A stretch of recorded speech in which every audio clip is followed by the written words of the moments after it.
Cuando encuentran un símbolo en Apocalipsis, lo primero que deben preguntarse es, ¿de dónde viene ese símbolo? ¿De dónde viene ese símbolo? Y lo más probable es que ese símbolo en Apocalipsis ha aparecido en otra parte de la Biblia anteriormente. Y ustedes quieren conseguir a dónde se encuentra originalmente ese símbolo y en qué otras partes de la Biblia se encuentra después que surgió originalmente. Ahora, ¿cómo hacemos eso? A través de dos formas. Uno, usamos las referencias marginales de nuestra Biblia. ¿Saben lo que son las referencias marginales, verdad? Ustedes encuentran en el centro de la Biblia mía, tengo referencias marginales muy buenas, en algunas están al pie de página, en otras están en los márgenes. Esas referencias marginales no fueron puestas allí de adorno.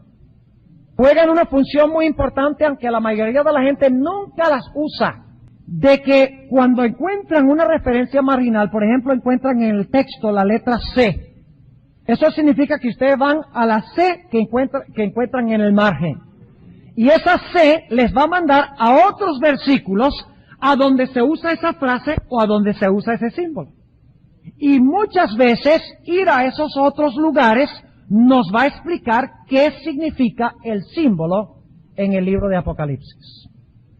Ahora, usemos un ejemplo para que podamos entender este principio de que debemos buscar la fuente de los símbolos. Apocalipsis 7. Que es la sección sobre los sellos. En el versículo 1, después de estas cosas vi cuatro ángeles que estaban sobre los cuatro ángulos de la tierra, deteniendo los cuatro vientos de la tierra, para que no soplase viento sobre la tierra, ni sobre la mar, ni sobre ningún árbol.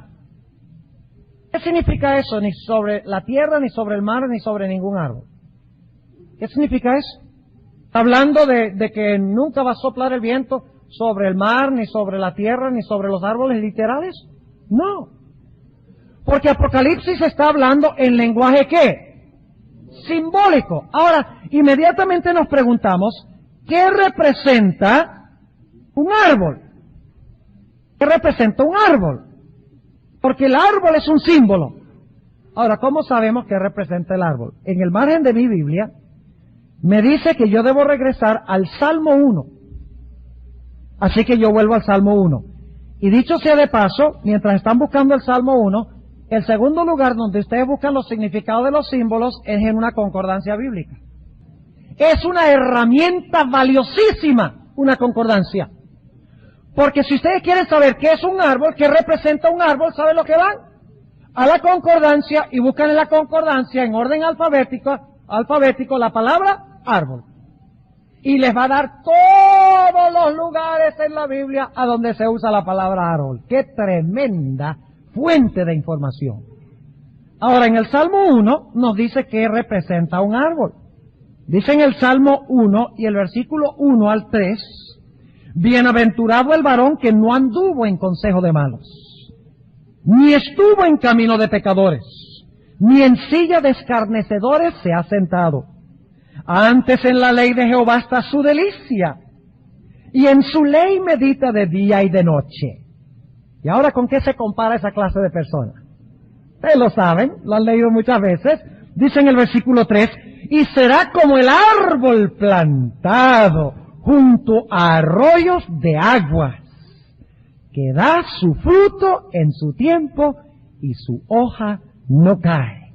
Y todo lo que hace prosperará. ¿Qué representa un árbol simbólicamente? Representa a los hijos de Dios que meditan en su ley y que siguen los caminos del Señor. Así que nuestro primer principio es buscar ¿qué cosa? La fuente, el lugar de donde vienen los símbolos y otros lugares a donde se usan los mismos símbolos. Vamos a usar otro ejemplo. El mar. Y ustedes saben, ese es facilito. ¿Qué significa el mar en la Escritura? Inmediatamente saben, son muchedumbres. ¿De qué clase de gente? ¿Buena o mala? Mala. ¿Saben que el texto clave para entender las aguas no se encuentra? El mar de aquí de Apocalipsis 7.1 no se encuentra en Apocalipsis 17.15. Porque en Apocalipsis 17.15 habla de un río. Y la ramera está sentada en las aguas del río. Pero aquí en Apocalipsis 7:1 habla del mar. Ahora, ¿cómo sabemos qué representa el mar? ¿Cómo interpretamos esa palabra mar? ¿Creen ustedes que sería bueno buscar otras partes donde se usa simbólicamente la palabra mar? ¿Creen que sería buena idea? ¿Y cómo lo hacemos? A ver, ¿cómo lo hacemos? Buscamos las referencias marginales. Y si no hay, una concordancia. Les estoy enseñando cómo hacerlo. Así el próximo año no tiene que invitarme ya. Porque ustedes mismos lo van a hacer. Van a decir, no necesitamos al pastor Bor. Ahora, ¿cuál es el texto clave para entender el mar? Bueno, si ustedes buscan una concordancia, encontrarán un texto muy interesante que se encuentra en el libro de Isaías, el capítulo 17. Y podría dar muchas más ilustraciones, pero esta será la última ilustración sobre este primer principio, de buscar la fuente de los símbolos. Otros textos que explican qué representa el símbolo. Noten lo que dice Isaías 17, el versículo 12 y el versículo 13. Dice, hay multitud de muchos pueblos que harán ruido como estruendo de la mar. ¿A qué se compara el estruendo de la mar? ¿Con qué? Con muchos pueblos. Exactamente. Y luego dice, y murmullo de naciones hará alboroto como murmullo de muchas aguas. Es decir, que las muchas aguas representan el estruendo y el murmullo que hacen pueblos, naciones y lenguas. Ahí está la palabra mar. Ahora, ¿es importante entonces usar las referencias marginales? Un ejemplo de una referencia marginal. Apocalipsis, el capítulo 15. Apocalipsis, el capítulo 15. Y noten lo que dice el versículo 3. Está hablando de los 144,000 redimidos. Y dice en el versículo 3, y cantan el cántico de Moisés, siervo de Dios, y el cántico del Cordero. Ahora, si ustedes miran el margen, ¿a dónde les manda el margen? Si ustedes tienen una Biblia con referencias marginales. ¿A dónde? Éxodo 15:1. Déjenme preguntarle, ¿ustedes creen que van a entender mejor el cántico de Moisés y del Cordero si ustedes vuelven a donde se encuentra el cántico de Moisés? ¿Sí? ¿O creen que nada más van a ver Apocalipsis? El cántico de Moisés y del Cordero. Eso significa tal y tal. No, señor. Para entender qué es el cántico del Cordero, hay que entender el cántico de quién. De Moisés.